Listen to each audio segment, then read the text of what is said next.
UP में Kanpur police को बड़ी कामयाबी मिली है। कामयाबी कोई ऐसी वैसी नहीं, एक घर से 2 करोड़ रुपए और 62 किलो चांदी पाई गई है। दरअसल सर्द रात में शहर के कलेक्टरगंज इलाके में अचानक पुलिस की गाड़ियों की आवाजों ने सन्नाटा तोड़ दिया। नीली लाल बत्तियों की चमक और भारी पुलिस बल की मौजूदगी ने पूरे मोहल्ले को चौंका दिया। नमस्कार, आप देख रहे हैं आई इंडिया और मैं हूं आपके साथ निशांत गुप्ता।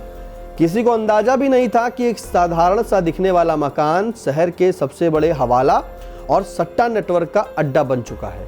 जैसे ही स्पेशल ऑपरेशन ग्रुप एसओजी और पुलिस टीम ने घर को चारों तरफ से घेर कर अंदर कदम रखा, वहां का नजारा देखकर खुद अनुभवी अफसरों की आंखें बड़ी हो गई, यानी कि उनकी आंखें फैल गई।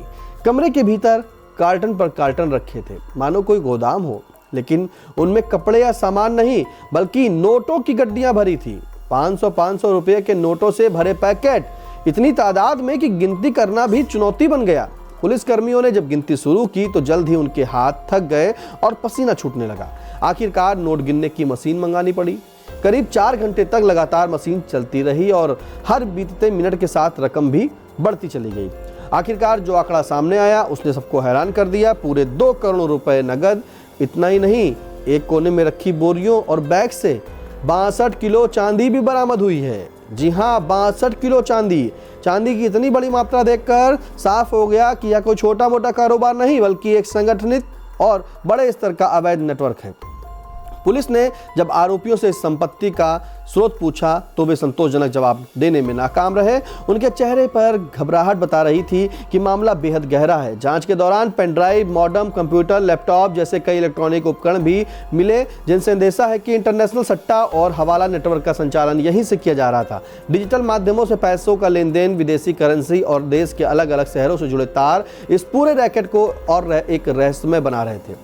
नेपाली करेंसी की बरामदगी ने भी इस मामले को अंतर्राष्ट्रीय कनेक्शन की ओर इशारा किया। पुलिस कमिश्नर रघुबीर लाल, ज्वाइंट सीपी विनोद कुमार खुद मौके पर पहुंचे और हालात का जायजा लिया। शुरुआती पूछताछ में दिल्ली, अलीगढ़, वाराणसी, इंदौर, मुंबई, नोएडा और जयपुर जैसे शहरों के नाम सामने आए, जिससे यह साफ हो गया कि यह नेटवर्क सिर्फ कानपुर तक सीमित नहीं था बल्कि देश भर में फैला हुआ था।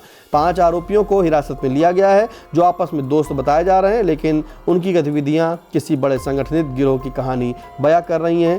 प्रकरण में एडीसीपी सुमित सुधाकर रामटेके ने क्या कुछ बताया, आइए पहले उसे सुन लेते हैं। लगातार ऐसी सूचना मिल रही थी कि illegal betting, illegal trading, money laundering, हवाला, ऐसे सारे माध्यमों से बहुत सारे इलीगल पैसे स्टॉक किए जा रहे हैं। उसकी एक लोकेशन हमको यहाँ पर मिले थे, उसके अंतर्गत ये कार्रवाई हुई है और लगभग 2 करोड़ के अराउंड कैश है और 61 किलो चांदी है जिसकी कीमत 2 करोड़ के आसपास होती है।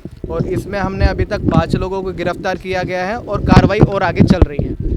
देखिए, ऐप भी है कुछ और कुछ ट्रेडिंग की साइट्स भी है। इसके संबंध में पूरी पूछताछ जारी है।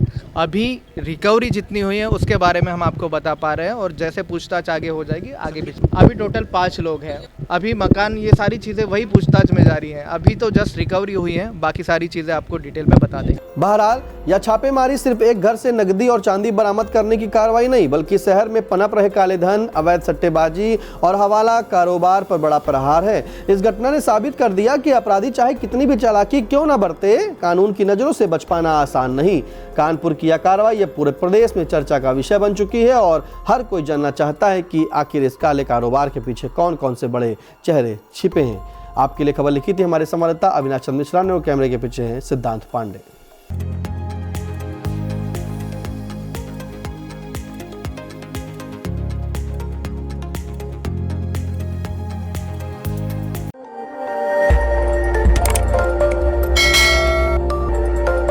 खबर आपकी, नजर हमारी। देखते रहिए आई इंडिया।